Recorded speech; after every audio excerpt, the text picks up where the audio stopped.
Hello friends, welcome to my YouTube channel पर नए हो तो चैनल को सब्सक्राइब करो। आज मैं डिस्कस करूंगी HP टेट नॉन मेडिकल 2025 का क्वेश्चन पेपर।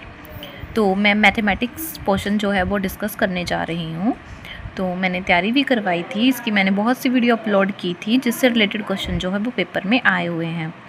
तो अब हम 1 बाय 1 क्वेश्चन को डिस्कस करेंगे। तो जैसे लिखा हुआ है, फर्स्ट क्वेश्चन आया था कि the angle of elevation of the top of a tower from a point on the ground which is 30 metre away from the foot of tower is 30 degree. What is the height of tower.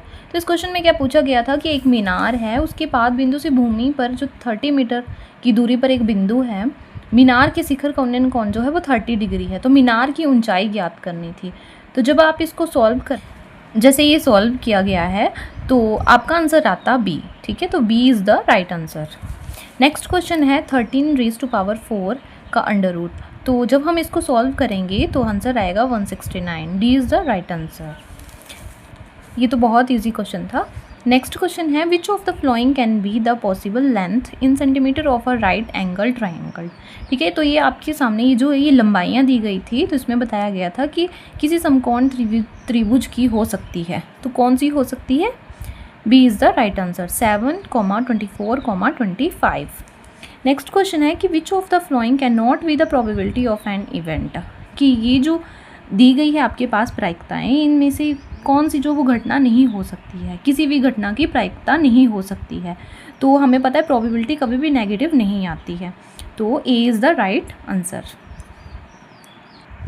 Next question है हमारे पास the sum of any pair of opposite angle of a cyclic quadrilateral is. ठीक है, कि चक्रीय चतुर्भुज के सम्मुख कोणों के किसी भी युग्म का योगफल होता है तो कितना होता है? 180 डिग्री। नेक्स्ट क्वेश्चन है कि if 8:1/3% of x is equal to 150 then the value of x is. तो जब हम इसको सॉल्व करेंगे तो इसका आंसर जो है वो आएगा 1800। तो B is the right answer. Next था the sum of the supplement of angle 144 degree and complement of angle 54 degree is. तो जब हम इसको सॉल्व करते हैं, जैसे हमें पता है 180 में से हम इसको माइनस करेंगे तो 36 आ जाएगा, और कम्प्लीमेंट एंगल क्या होता है? 90 डिग्री। तो 90 डिग्री से जब हम 54 को माइनस करेंगे तो हमारे पास 36, और जब हम इसका सम करेंगे तो हमारे पास क्या आ जाएगा? 72। तो 72 इज़ द राइट आंसर।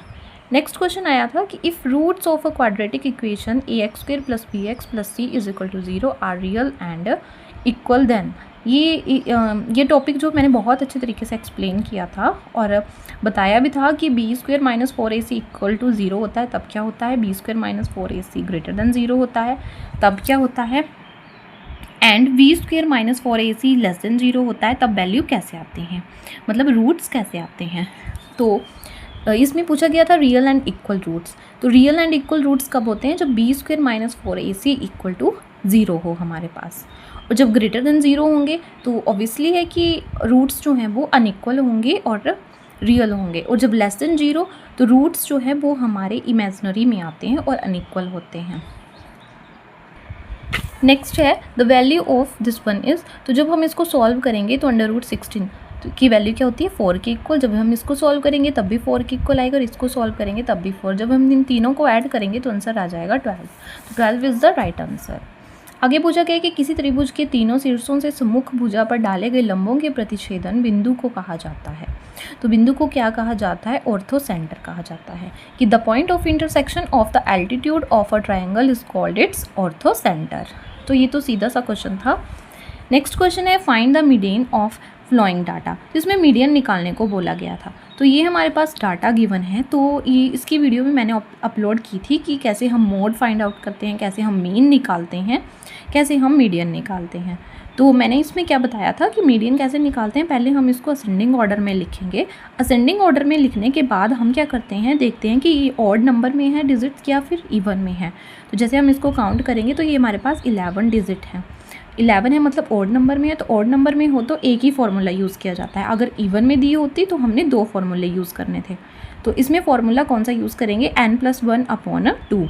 तो 11 + 1/2 12 आ जाएगा। 12/2 इसको कट करके 6, तो 6 नंबर पर जो डिजिट होगी, जैसे 1 2 3 4 5 6 27, तो 27 इज़ द राइट आंसर।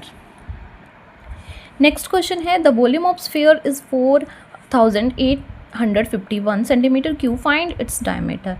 एक वृत्त दिया हुआ है, उसका आयतन है, जैसे गोला दिया हुआ है, उसका आयतन क्या है 4851 सेंटीमीटर क्यूब है, तो उसका व्यास निकालना था हमने। तो हमने क्या करना था, इसको फॉर्मूला यूज़ करना था सिंपल सा, जैसे वॉल्यूम ऑफ स्फीयर का फॉर्मूला क्या होता है 4/3 पाई आर क्यूब।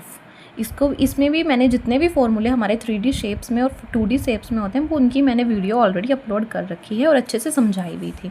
इसमें से जो बहुत से क्वेश्चन बनते हैं, 4-5 क्वेश्चन बन जाते हैं इन फार्मूलों में से, तो मैंने अच्छे से वो फार्मूले मतलब एक्सप्लेन किए थे।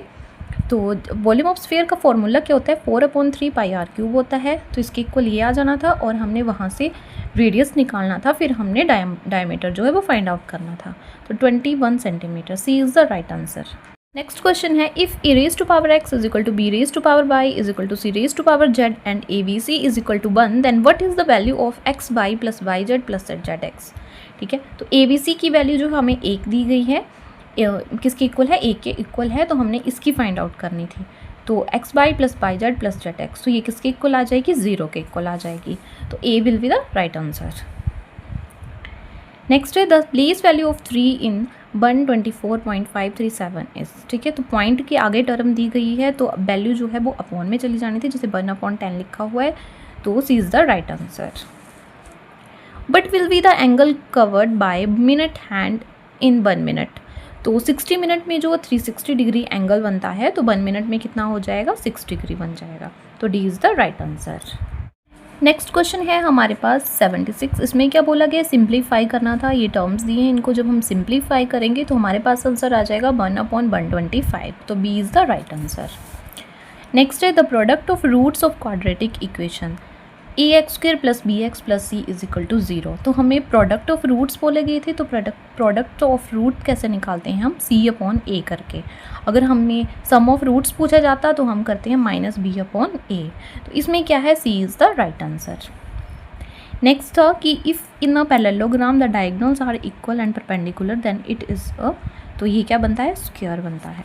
ये पिछले साल भी आया था, ये रिपीटेड क्वेश्चन है।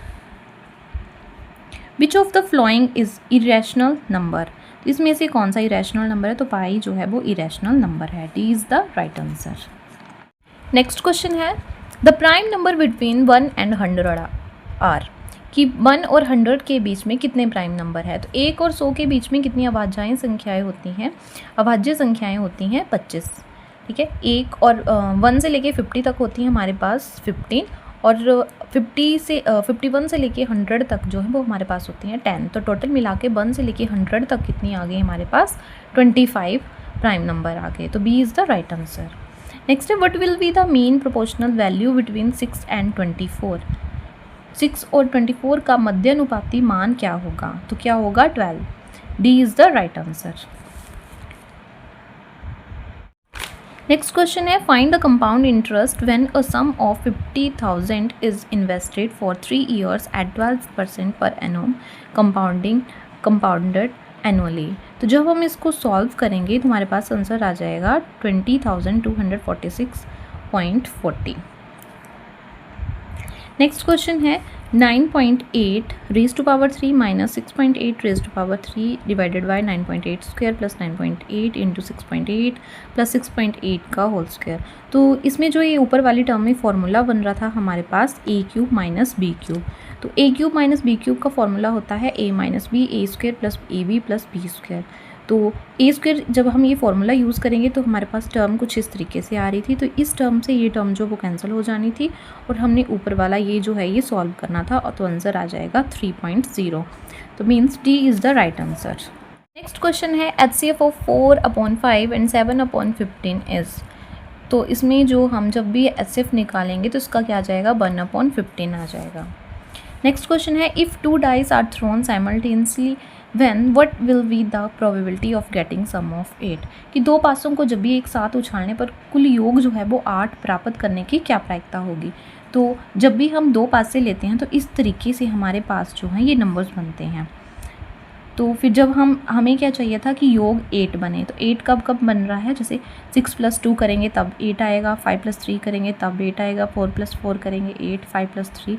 तो इस तरीके से जो वो 5 डिजिटें बन रही हैं, तो 5 अपॉन और टोटल कितने हैं ये 36, तो 5/36, तो B is the right answer. Next है if tan A = cot B then A + B = 90 degree. Next question है the degree of the polynomial f(x) ये दी है हमारे पास। इसको जब हम सॉल्व करेंगे तो डिग्री कितनी आ जाएगी हमारे पास 6। और ये मैंने आपको बहुत अच्छे तरीके से समझाया था कि डिग्री कैसे निकालते हैं। जो हाईएस्ट पावर होती है हमारे पास, जैसे x की हाईएस्ट पावर जो, जब हम इसको सॉल्व करेंगे तो 6 आ जाएगी, तो 6 जो है इसका राइट आंसर है। क्वेश्चन है the radius of the base of a closed right circular cylinder is 21 centimetre and its height is 1 metre, find its total surface area. तो टोटल सरफेस एरिया निकालना था हमने सिलेंडर का। तो सिलेंडर का formula क्या होता है टोटल सरफेस एरिया का, 2πr × r + h। फिर हमने r की वैल्यू पुट कर देनी थी और h की हाइट जो 1 मीटर दी है तो उसको सेंटीमीटर में कन्वर्ट करना था। तो इसको सॉल्व करके हमारे पास आंसर आ जाएगा 15,972 centimetre. C is the right answer. तो ये मैंने अभी पीछे भी एक क्वेश्चन सॉल्व करवाया कि कैसे, जिसमें पूछा गया था स्फेयर से रिलेटेड फार्मूला यूज़ होना था। तो इस जो टॉपिक है इसमें से 2-4 क्वेश्चन तो बन ही जाते हैं हर बार पेपर में। नेक्स्ट क्वेश्चन है if 7th term of an arithmetic progression is 28 and 5th term is 42 then its common difference will be। तो एक समांतर श्रेणी की 7वीं संख्या जो वो 28 दी गई है और 15वीं संख्या जो वो 42 दी गई, तो सारवंतर निकालना था। तो हमें पता है कि A7 = 28, इसको हम इस तरीके से लिख सकते हैं, और 15वीं संख्या 42 है, तो हम इसको कैसे लिखेंगे, 15th टर्म को A15 = 42। जब हम इसको थोड़ा सा सॉल्व करेंगे तो इस तरीके से बन जाएगा। तो जब हम इसको सॉल्व करेंगे तो D की वैल्यू आ जाएगी हमारे पास 7/4, तो A is the right answer.